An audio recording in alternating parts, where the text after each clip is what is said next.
Welcome back. I've got Shauna Moran on the line. Shauna, how are you? I'm doing well, thank you. Happy to be Really, here. I'm happy you're here too. Really have been looking forward to this conversation because it's always good to talk with people that have an idea what burnout is. Because sometimes when you're doing this kind of work and you've had it yourself, you think you're the only person on the planet that has burnout, and that's not true. So, why don't you share a little bit about you and the work you're doing, and then we'll jump into the conversation. Sure. Yeah, it's so true. I'm glad that we're having these conversations more and more. So my name is Shauna Moran. I am a leadership coach, a team coach. I specialize in helping organizations and teams and leaders foster that high performance culture without sacrificing the well-being.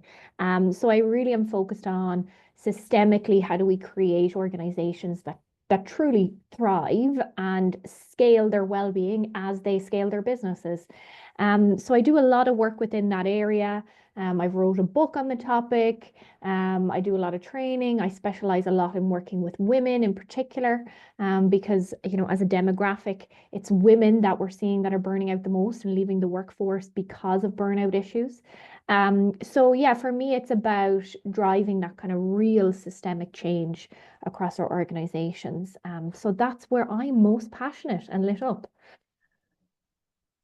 Yeah, that it's such critical work you're doing, and I agree with the females in particular. You know, the stats that I've seen is definitely skewed that way, which is really concerning. And we saw this during the pandemic too, when there was a lot of women, especially executive level and other levels as well. But I noticed there were a lot of executive level females that were walking away from their roles to spend more time at home. And there's nothing wrong with that. But my argument is you shouldn't have had to make that choice in the first place. Mhm. You should be able to work and live and have it harmonize over time. Yes, there's going to be busier times than others, and that's just the nature of work. And no matter what career or industry you're in, my original career was public accounting, so tax season, worked a lot of hours. I knew that, and you just prepare yourself for it. So I knew at a very early age January to April, it's going to be a zoo. I'm going to work a lot of hours. It's a surefire way to make winter go by really quick, though, I'll tell you that. Because then you get out in spring. Oh, this is cool. All right, the weather's nice, nice. But at the end of the day, burnout is one of those things that just robs society of so much. And you mentioned it briefly at the beginning, where organizations want to grow and they want to be successful. Well, you can grow and be successful without breaking the backs of your people. So let's dive into that. What are some of the findings and experiences you've seen with organizations that are doing it the wrong way and doing it the right way? Yeah, I mean, some great points within that to validate women and their challenges. I mean, we could have a whole episode on that. But yes, research shows that 1 in 3 women experience burnout in the workplace. 77% of women in Canada last year um, were considering leaving the workplace due to stress related issues. And we're not just seeing it at that management level, we're actually seeing it what we're calling that kind of level of before women take on those leadership roles. And we see that with Gen Z as well, that there is a reluctance to take on managerial positions now because of the concern of stress, and the increase of stress. So we're seeing a deeper value than ever on flexibility, on work life integration. And your question was around, what are the companies who are doing it well? What are they doing? And the number one thing that they're doing is they're embedding well-being into the systems, into the structure, into the culture, into the processes, into the skills of their organization. So they're going beyond a tick the box exercise of, oh, let's run that well-being training. Let's have that conversation. It's let's live and breathe this every day and understand how do we build this language into our culture, right? Because I work a lot with fast-paced, high-performing teams. They don't necessarily want to talk about stress management. or well-being unless they can see the powerful why behind it. So it needs to be tied to your unique culture and interpreted in that way. But at the same time, at the end of the day, we're working across all of those systems. And that's the work that I do. It's going beyond the individual level. Yes, as individuals, we have a huge level of responsibility to mind ourselves, to look after the self, to understand the boundaries, the habits that we have, to rewire some of the patterns that maybe don't serve us anymore at different levels of our career or leadership, to make sure that we're centering ourselves in a world that is a banny environment right now. You know, it's brittle, it's anxious, it's non-linear. So we have to do that work. However, when we're talking about workplace burnout, we have to go beyond the conversation of just the individual. We have to look at what are the other pieces within this? Who are our leaders? How are they? Because they will either influence higher levels of well-being or higher levels of stress. Right? What role do leaders play within this? Are we equipping them with the skills, the knowledge, the insight on the processes that are important? Oftentimes, that's not the case. Leaders don't even know how they influence well-being or unhealthy stress. You know, are we equipping leaders to have those conversations with our team members? No, oftentimes not. And why are we doing that disservice to leaders who, by the way, are also struggling themselves? You know, Slack found that I think it was nearly 50% of mid-level managers were experiencing a level of burnout themselves. So that piece is really important. That's the second pillar that I look at beyond the individual, that leadership piece. And then the third piece, because we can be doing everything right ourselves, we can have the best leaders in the world doing everything. But if our processes internally aren't optimized for well-being at scale, then we have a problem. For example, if we're in back-to-back meetings all day, every day within our organizations and we don't know how to effectively communicate asynchronously, that's going to be a source of chronic stressors. It doesn't matter how much resources or self-care opportunities or initiatives or healthcare budget or spend that we give to our employees, if they don't have time to wind down, if they don't have time to deep work, that's going to be a source of chronic stress. Another big thing systemically that shows up is unfair treatment at work. If we're not creating environments that are safe and that manage unfair treatment when it shows up, that's going to be a source of chronic stress for team members. If they experience that over and over again, guess what? They burn out. So we need to look across. That's what the companies who are doing it differently, they're investing across all areas.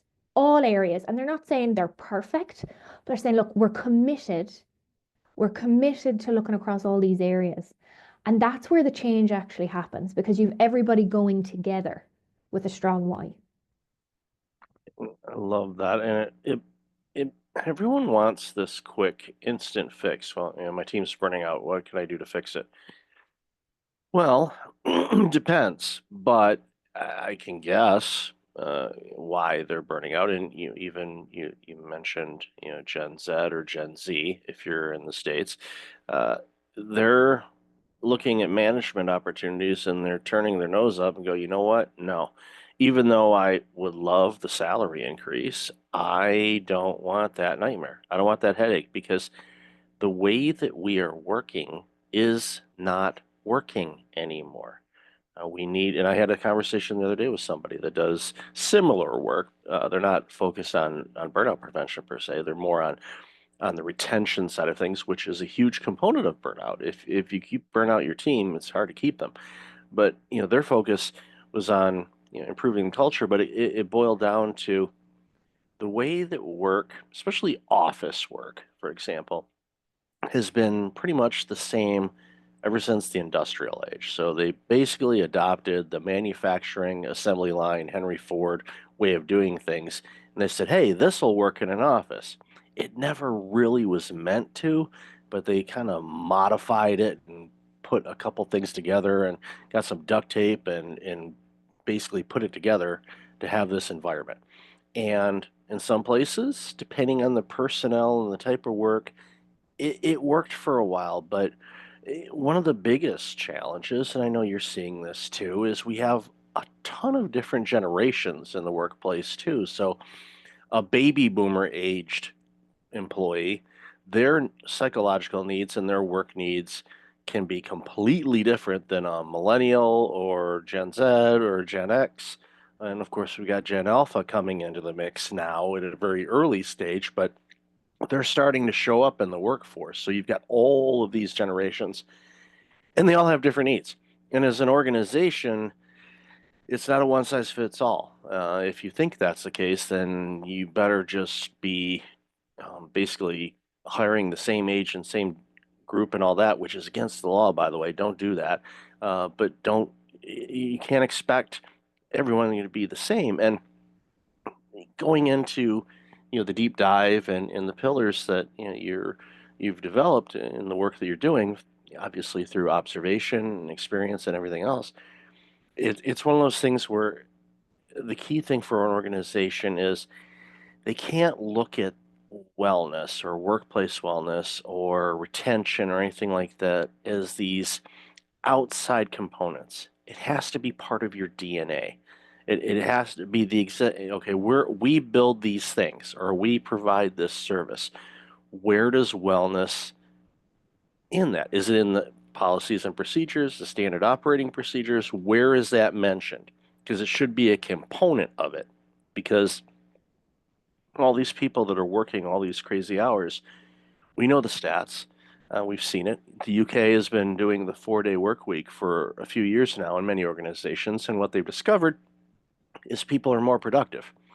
Why? Because it forces focus on being real crystal clear on what you need to do, your job, make sure you have all the resources you need to have in order to be able to do your job well, and let you do it.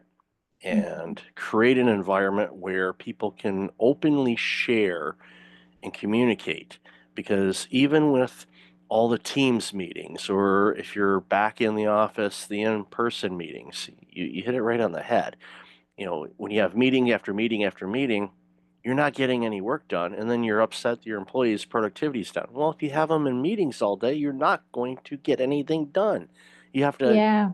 do a deep dive back and figure out why in the world are we having all these meetings? And that's a rabbit hole of rabbit holes. So, love your thoughts on that. I recently worked with a client on the 4-day work week, and I've been working with this client for a while. When I first started working with them about 2 years ago, they had massive retention issues because of burnout. So they were seeing a lot of stress leave, a lot of people leaving. And we increased that by about 30% through leadership development, through processes, through some of the well-being at scale models that I implement. But they came to me last year and they said, we want to implement the 4-day work week. And I said, this is great. However, we have to be cautious because as an organization, a high performing organization, we need to make sure that as we implement the 4-day work week, we don't actually create burnout instead of creating more well-being.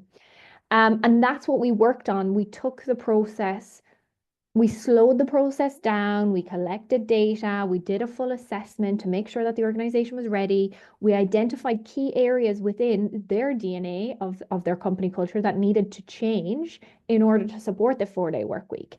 And we ran pilots and we collected a lot of data.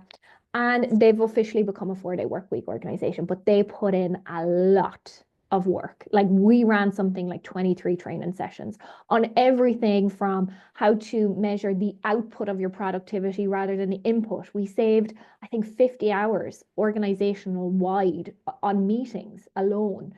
So training on those asynchronous communication strategies, making sure that systems were set up for success. And now that's resulted in a 50% increase in employee retention where that organization is. Like absolutely huge. But it wasn't that they were looking at the 4-day work week as the ultimate solution. They understood that actually the change has to happen from within, and then we can become even better than we already are. So there's a mindset shift that needs to happen, and it takes leadership to be on the same page with that. And that can take time too for those conversations to come up and that alignment to happen. So It's one of those things. Yeah, if you don't have leadership buy-in, then you might as well forget it. I worked in healthcare for almost 15 years, and I sat on government committees and different boards and all kinds of different stuff. And we would come up with all these great ideas on how we were going to reinvent healthcare and do all these great things. And time after time after time in these meetings, there wasn't a physician anywhere near us. There was no docs in the meeting because they would hold the meetings during the day when most physicians are practicing. So, and they didn't want to pull away from their patients, which is noble. The whole idea about providing access to care is to actually be there. So it was a bureaucrat versus, clinician type of battle. So we'd come up with all these great ideas, come up with these projects and say, okay, this is what we're going to roll out. We'd present it to the doctors after all the work was done, countless hours and days and weeks of building this stuff. And the doctors would look at it and they'd pick it apart like, vultures do on roadkill. And by the end of it, it was like a skeleton of what it was and wasn't going to be anything worth implementing. It would make no impact. We didn't have the stakeholders involved from the get-go in order to make sure this worked. And the work you described about organization wanting to go to a 4-day work week, you bring everybody in, using lean technology. You go where the work's being done and you basically say, here we are, this is what we're doing, this is what we're thinking of doing. Let's talk about this. Let's pull it back. And we see this a lot, especially with organizations that are relatively new or had rapid growth. Now, of course, there's some well-established companies too that are just as guilty as the new ones, but their standard operating procedures are bouncing around in a handful of managers' heads. There's no documentation. There's been no analysis on anything. And they just grew and like, well, we'll build it and then we'll document it later kind of thing. And that's when you start seeing a lot of the problems that you encounter all the time with clients. It's just like there's no one knows what anybody's doing. We're just kind of half-ass doing it, and somehow, some way, things are getting done, but we've got a turnstile of employees. The work isn't that good. We're taking on some water because the customers or clients are starting to notice that the quality of what we're putting out isn't as good as it should be. And all of a sudden you start seeing everybody scramble and they try to do a quick fix instead of the actual fix. And the organizations that recognize slow and steady wins the race makes a big difference.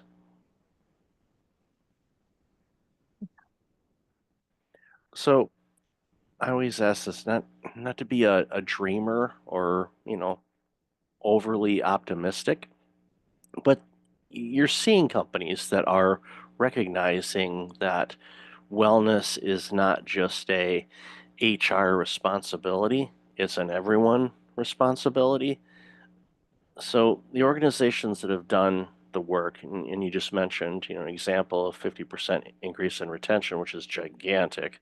To have that size of change speaks volumes to the work that everybody was involved in. But are you seeing this momentum change, or is this still way too incremental and we're not seeing it to the point where we need to see it at this point? We're not seeing it to the point that we need it to be. Absolutely not. Um, yeah, we need to do better. And unfortunately, what happens is, you will have those leaders who fundamentally get it and who understand it, and maybe that's through their own lived experience. And they know the cost of not living and breathing it, but they want to create that new. They want to design the new way. They want to create those new systems. They're forging a path. And those leaders are so incredibly important and perfect for the work that I do because they're already invested and committed into that. Yet they can be few and far between. So we're in this kind of interesting stage, and I think we're in this stage collectively worldwide in so many ways where we're still operating from those old systems, and yet there's that hope and that future of creating these new systems. So we're kind of in that middle ground between the two. So leaders have a choice. They have a choice. Leaders that are leading companies have a choice. Do they want to create the new, or do they want to stay in the old that's not working?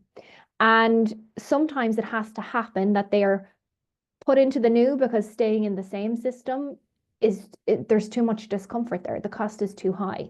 And that's where leaders might come to me when their teams, when there are many fires happening, and their teams are really struggling, or they've lost loads of their high performers, or they're burnt out themselves. And that's not to say it's too late. It's never too late.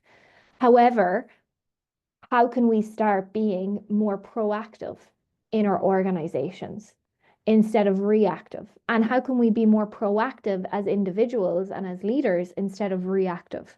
So, are we attuned and are we slowing? And this is where the slowness comes in. We need to slow down enough to understand what are those potential red flags. If our leaders aren't, if they're so busy that they don't have time to have meaningful one-to-ones where they can address some of these red or even amber flags with their teams, then you're going to have a problem 6 months, 12 months later, because that's where it starts to manifest into chronic stress, into burnout, into performance issues. However, if you have a leadership team that understand, okay, these are the areas of influence that I have over my team's well-being. This is what's really important.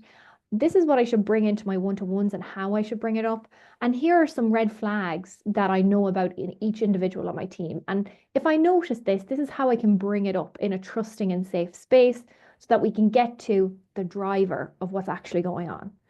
And that would be my wish for every leader, for every organization, is to be able to really look at, okay, what is driving this?